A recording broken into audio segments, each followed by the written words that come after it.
안녕, 이지식 국어학원 석천중 친구들.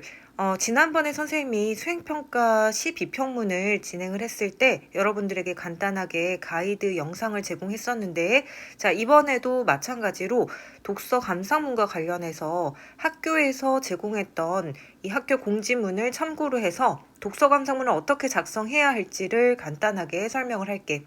사실은 마감이 오늘까지였어. 그런데 아직까지 제출하지 않은 친구들이 있고, 선생님 생각에는 아직 책을 다 읽지 않았거나 또는 감상문을 작성 중인 친구들이 꽤 있을 것 같아. 그래서 일단은 선생님이 지금 올리는 영상을 보면서 학교에서 요구하는 이 독서 감상문의 핵심적인 요소가 무엇이고 어떻게 작성해야 될지를 간단하게 살펴보도록 할게. 자, 일단은 평가 시기를 보니까 2023년 4월부터 매주 1시간씩 총 6시간 동안 평가를 한다라고 제시가 되어 있고, 지금 이미 1차 시에서 5차 시를 학교에서 진행을 하고 있다라는 것을 알고 있어. 그래서 이미 어느 정도 평가가 동시에 이루어지고 있을 텐데, 지금은 어쨌든 책을 읽기 과정이겠지만 이제시 국어학원 친구들은 지금쯤이면 당연히 책을 다 읽고 독후감 쓰기를 해야 한다라는 거. 자, 그 다음에 이 마지막 6차 시가 우리가 오늘 보게 될 내용인데, 자, 학교에서 40분 동안 독서 감상문을 쓰기로 되어 있고, 선생님이 알고 있기로는 800자 정도를 글쓰기로 한다라는 거 확인을 했어. 그렇기 때문에 오늘 감상문의 양식도 800자를 기준으로 할 거라는 거 미리 확인할게.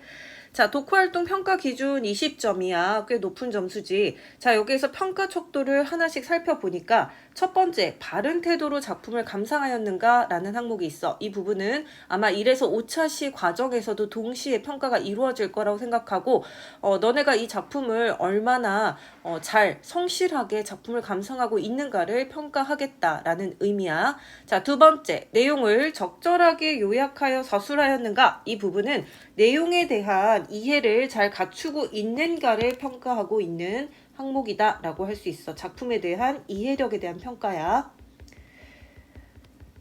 자, 세 번째, 작품에 대한 자신의 느낌을 진솔하게 구체적으로 작성하였는가 라고 했어. 이것도 마찬가지로 이해 항목과 더불어서 자기 어떤 주관적인 해석 능력까지를 보겠다라는 거고, 자, 네 번째, 작품을 자신의 삶과 연관지어 감상하였는가 라는 항목이 있는데, 자, 이번 독후 활동 이 감상문에서 가장 중요한 평가의 요소가 네 번째부터 여섯 번째라고 할 수 있어.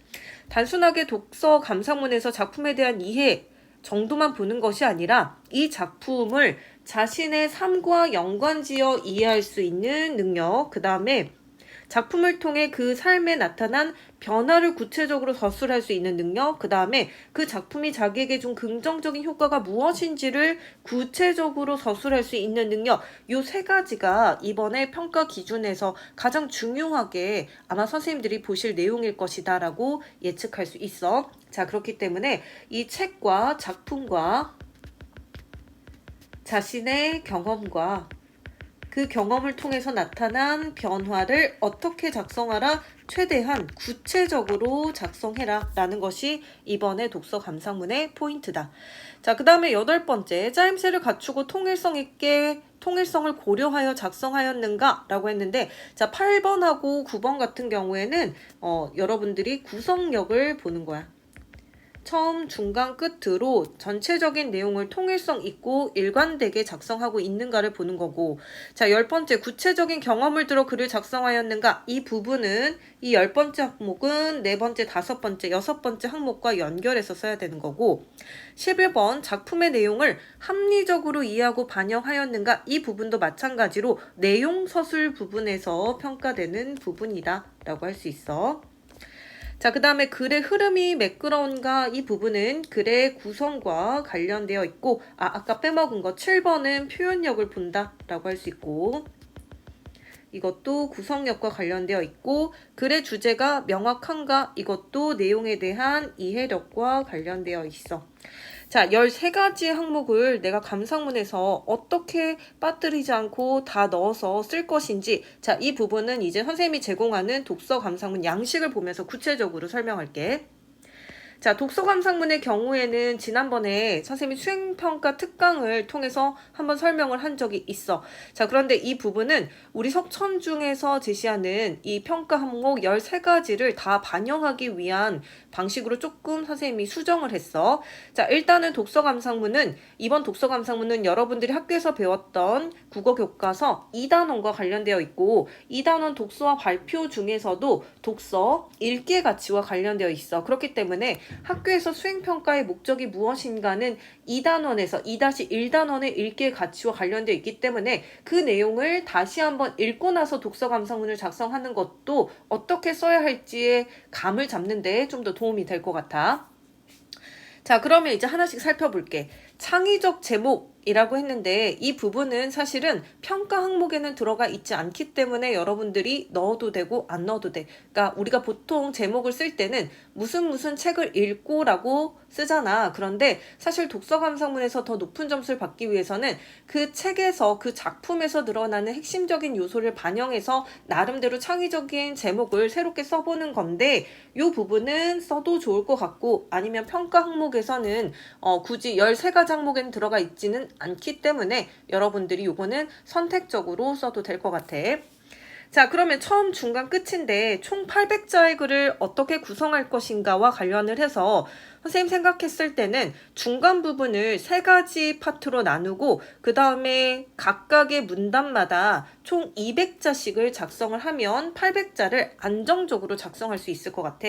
그렇기 때문에 처음 부분에서도 200자, 중간 1, 200, 200, 200, 200 이런 식으로 각각의 문단마다 200자씩을 작성한다라고 가정을 하면 되고 일반적으로 우리가 200자 글 쓸 때는 문장의 개수로 본다면 평균적으로 우리 친구들이 50자 정도의 문장을 쓰기 때문에 4문장 정도를 적절하게 생각을 하면 될 것 같아. 그래서 처음 부분에서 4문장, 중간 1, 2, 3 각각 4문장, 마지막 끝에서 4문장 이렇게 작성을 하면 된다라는 거지.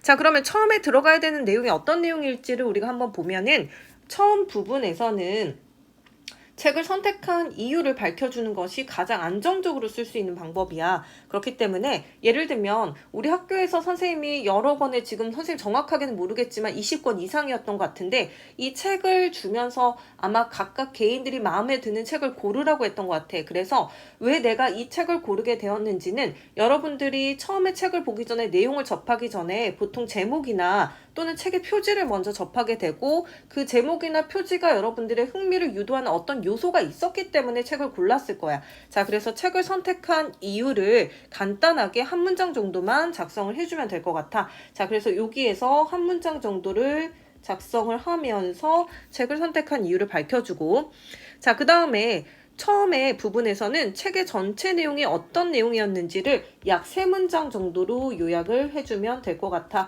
그래서 예를 들면 이 책이 어떠한 토픽과 관련되어 있는지 이 책에서의 주로 쓰여진 소재와 자, 이것에 대한 이 글쓴이의 입장이 어떤 거였는지 주제와 관련해서 내용을 요약을 해주면 되겠다.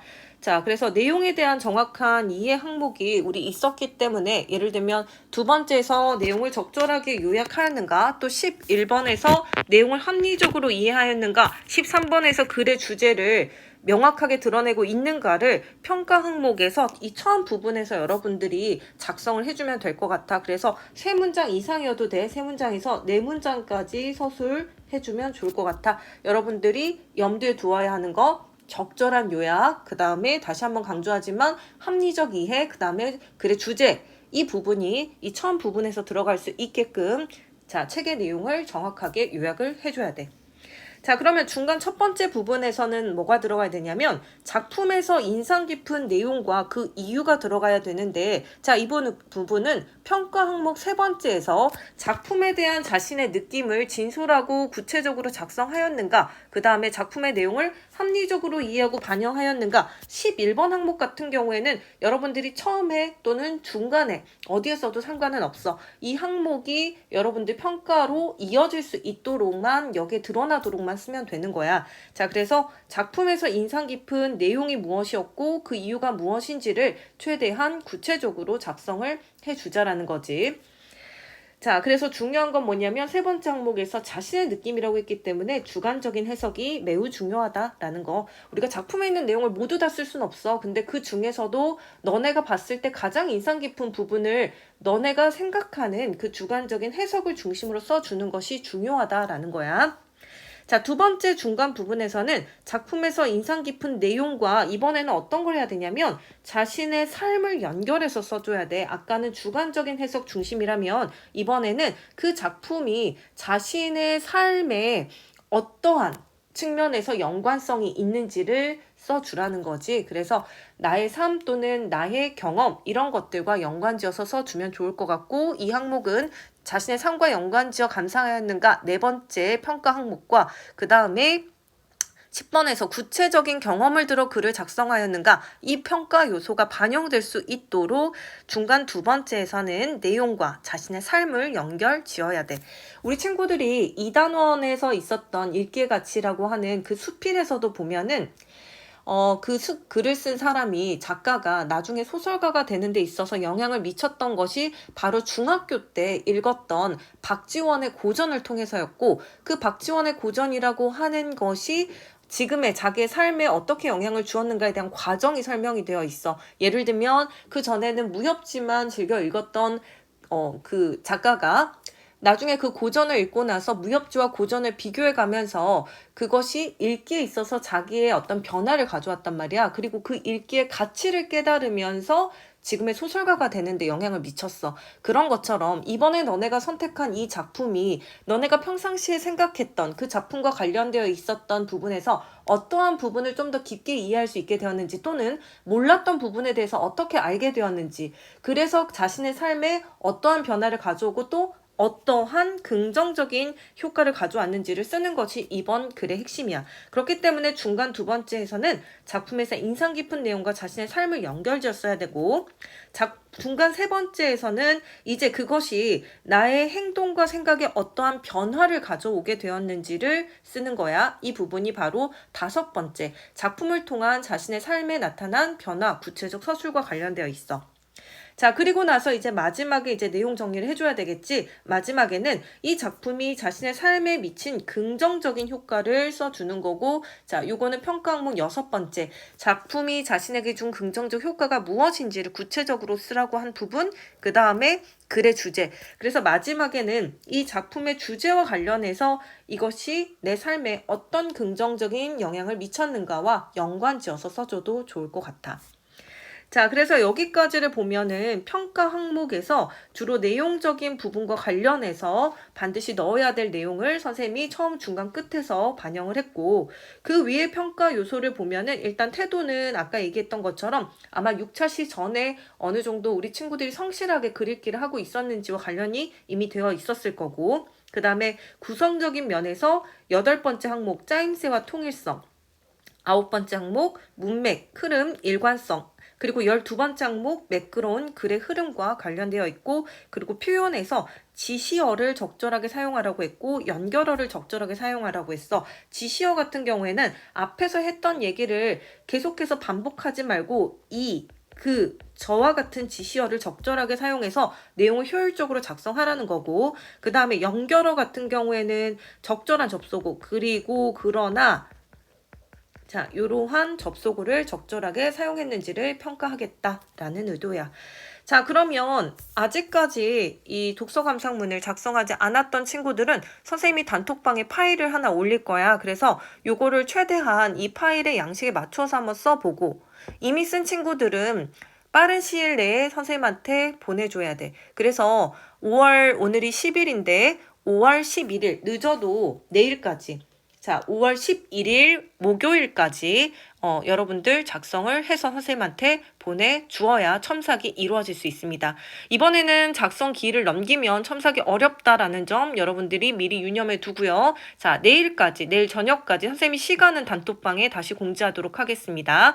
자, 이 영상을 한 번만 보고 이해 안 된 친구들은 2번 정도는 보면서 어떻게 써야 될지에 대해서 좀 감을 잡으셨으면 좋겠습니다. 자, 선생님 여기까지 설명할게요. 주말에 봅시다.